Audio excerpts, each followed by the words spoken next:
Okay, so I am working without a tripod today, but we are going to do a quick demo on how to adjust the capital and lowercase alignment on the Royal Model P. Well, as you can see, I am currently in Shift, so I'm going to drop out of Shift real quick and we're going to look at what the alignment looks like on this machine. If I can throw the camera in focus here, I'm going to type a row of H's and then I'm going to shift into capitals and type another row of H's. Now, as you can see, the capital letters are floating above the writing line a little bit higher than the base of the lowercase letters. Now, what's most common is for that to be the other way around, where the uppercase letters are slightly below the lowercase. But, that's okay. This machine's a little bit different because I've already been fiddling with the alignment before I decided to make a video on it. So if we type a few letters, the L being the tallest lowercase and the Y being the lowest hanging lowercase, and both letters print really well, then you're okay to assume that your lowercase alignment is fine. And basically 99.9% of the time, you never have to adjust the lowercase stop. You only have to do that when the type is not sitting right on the platen. But as you can see, we have nice even print from top to bottom on both letters, even the Y and the little dangly bit below the subscript there. That is all printing just fine, so the only thing that we need to worry about is adjusting the uppercase. Now, getting to that point is really easy, especially on the Royal P's. Now, what throws people off is you have to balance both sides evenly. Now, this is a 1920 Model P, the red alligator paint, and if we just flip the machine around, move the carriage over, and take a look by this front-facing carriage rail, and if I zoom in here, focus, you will see that there is on my screwdriver, there is a lock nut and a flathead screw. Now, generally, this is easiest if you remove the body panels, but you can do it without, and I will show you how. I will preface this by saying it is really hard to hold a camera in focus with one hand in macro mode and then show off what to do with the other hand. Well, I've already adjusted this shift stop, so we are going to move the carriage over. Now, this is going to be the same for basically all Royal portable typewriters. So there is the one on the other side. Now, there's a special tool for that. I have this screwdriver, which is way too in focus. There we go. I have this lovely screwdriver, and on the end is a hex socket, and that is the exact size as the lock nut. The post of the screw actually fits up inside that little hollow shaft there, and if you look, you can see all the way through to the other side.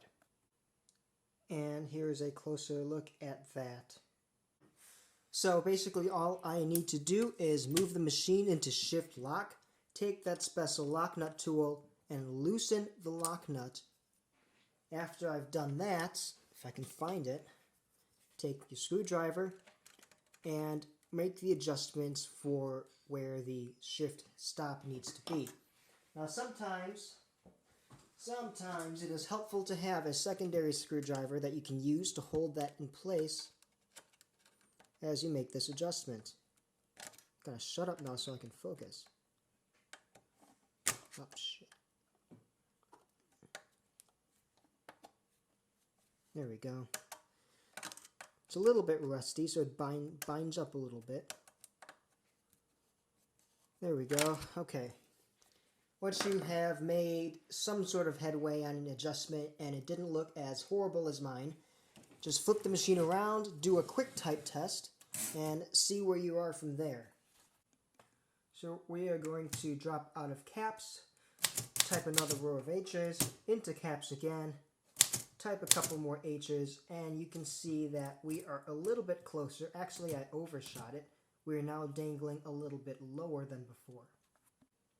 Now, the thing to note about this adjustment is tightening the screw makes the H move up, and loosening the screw makes the H go down.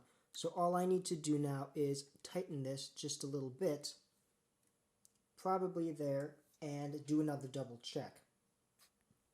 Now, coming around the front side here, I have done two lowercase h's and an uppercase H, And as you can see, both letters are printing evenly. Now, if you test your machine with a nylon ribbon, it'll be a lot easier to see. I'm currently testing on a cotton ribbon, which gives very bold, dark print, but I just had a little bit of a scrap of one left over. So, if it works, it works. After that, you're just going to come around to the back once more and revisit that shift stopper screw with your special tool. You put that in shift lock, and very gently we are just going to tighten that up so it does not come loose again, because we don't want it falling out of alignment once you've worked so hard to get it in place. And that is it. You have now successfully completed a very important type adjustment. It's about as simple as it gets. And if you will notice, the whole lock nut thing and screw system is almost universal for adjusting the shift on all typewriters. It's just that for the Royal in particular, you got 4 on either side, 2 for the lowercase, which you never really need to mess with, and 2 for the uppercase. Once you got that down, you're pretty much good to go for any machine. Just look for the travel point of the carriage or the basket as you shift, and look for the places where it contacts the frame stoppers. Now, for Royal standards, you'll find that underneath the machine, there's 2 sets of bolts.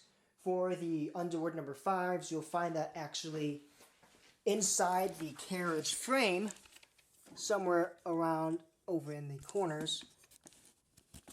Let's see. Oh, crap, just hit my lens.